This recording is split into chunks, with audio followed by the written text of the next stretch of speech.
Anyway, what do you think I should do for the intro for the next episode? Do you need an intro? Yes, I need an intro. But does it, add anything?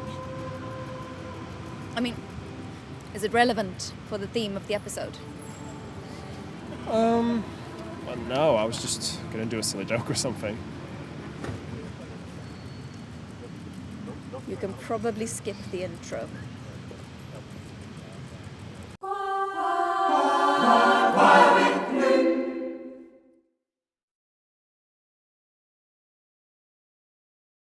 In the previous video, we talked about choosing a song and how you should learn it intimately before you start arranging it. So I'm going to assume that you've learned the song inside and out by now. What's the next step? Well, there's still a little bit of preparation needed before you start writing down or recording anything. But this is boring! I want to start arranging now! Trust me, all this preparation pays off in the long run. A common problem that people are faced with when arranging is that they can't find motivation or inspiration when they're halfway through the work. In fact, this happens to me as well, all the time. It's a problem that pops up in every type of creative work, I think, and arranging is definitely a creative process. This is why preparing is important, as you'll have some idea of how to progress with your arrangement, even if the inspiration's holding out. At this stage, you'll know the song well enough to decide how closely you want your arrangement to follow the original. If you're going to do an arrangement that is very similar to the original, you're probably aiming at something called a transcription. That is, an arrangement that retains most of the elements from the original, but for a different ensemble. The advantages of this is that it's really easy to map it out, as you're probably not going to change a lot of things, and your audience will like hearing the song more or less as they remember it. There's probably already lots of interesting things in the track that you can use, so you won't have to rack your brain trying to come up with counter melodies and such. A disadvantage might be that the song isn't well suited for a one-to-one transcription treatment. It may contain sections that don't translate well onto voices.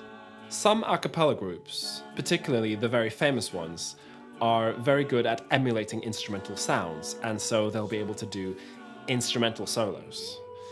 If you want to listen to an example, Naturally 7 are very good at it. This may, however, not be the case with your singers, and in fact, some of them might feel very silly trying to sound like a muted trumpet or a distorted guitar. Not me!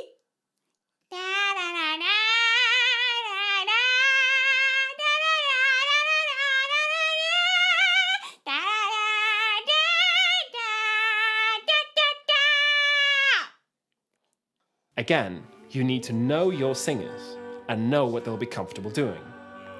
It's true that you should challenge them sometimes, but comfortable singers make comfortable performers, and comfortable performers make an audience happy. Of course, you don't have to do a transcription style arrangement. You can also go for a more transformative arrangement, where you reinterpret the song drastically. This can also be very effective, as you can draw attention towards features of the original that perhaps aren't as prominent in the original, like the lyrics, or maybe the beauty of the melody in isolation. You can even change the style completely and turn the song into something entirely different from the original.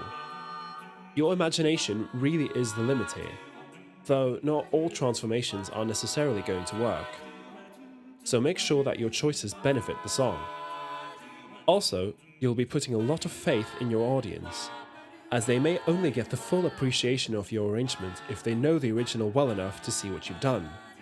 More than anything, the choice between doing a transformative approach or a transcription-based approach is going to inform the direction that your arrangement will take. And all your choices have to support this. A good arrangement will retain the crucial elements of the song, and if you've learnt it well, you'll know whether a transformative or transcription-based approach is going to be appropriate. That's not to say that you can't have transformative elements in your transcription-based arrangement, if you, for example, need to deal with an awkward section in the song, or if you want to transcribe a pleasing counter melody to use in your transformative arrangement.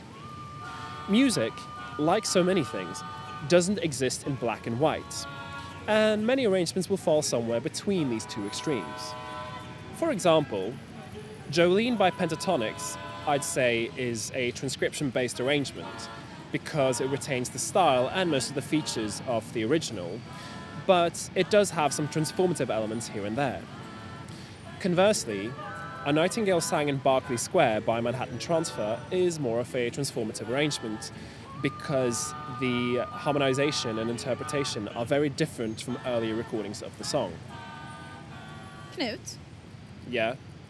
did you bring me all the way to Berkeley Square just so you could make that reference? Yes, I did.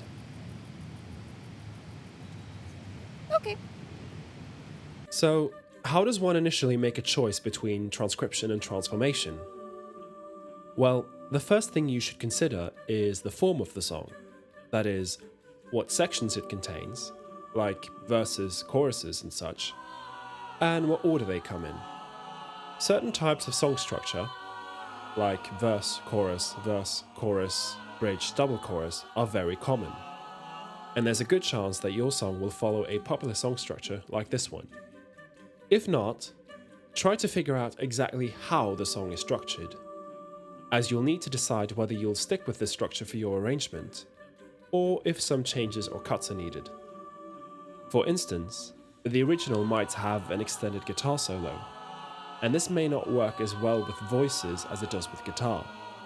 I often cut instrumental sections from my arrangements entirely, unless they're extremely well known, like the guitar solo from Queen's Bohemian Rhapsody. You can even replace an awkward section of a song with some original writing if you like. If the section serves as a bridge between two parts of a song, and cutting it will sound weird, then you can replace the existing material with something else that is better suited for voices.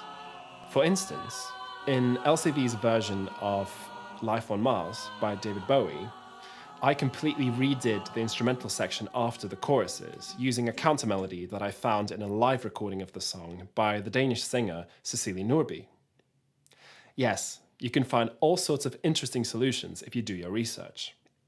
Let's go back to the song I picked for my fictional community choir in the last episode, Leave a Light On by Tom Walker. The structure of this song is verse, pre-chorus, chorus, verse, pre-chorus, chorus, and then pre-chorus and chorus at the same time, ending on a quiet half-chorus. I don't think anything needs to be cut, and the form should be suitable for my arrangement as it is. I want to aim for a transcription-style arrangement, as there's already plenty of stuff in the track that I can use, and I don't really need to add anything. But I may end up doing a little reharmonization when I start writing it out and my creative juices start flowing. We'll see. At this stage, I'm just making broad decisions, and specifics will come into play later. Now we've laid the groundwork for our arrangement. But there's more than one way to arrange a song. Some people prefer to write it all down, whereas others prefer to do it all by ear. So in the next episode, we'll look at these different ways of working and discuss their advantages and disadvantages. For now, let me know in the comments if you've ever changed the structure of a song to better suit your singers and how you went about doing this. And I'll see you next time.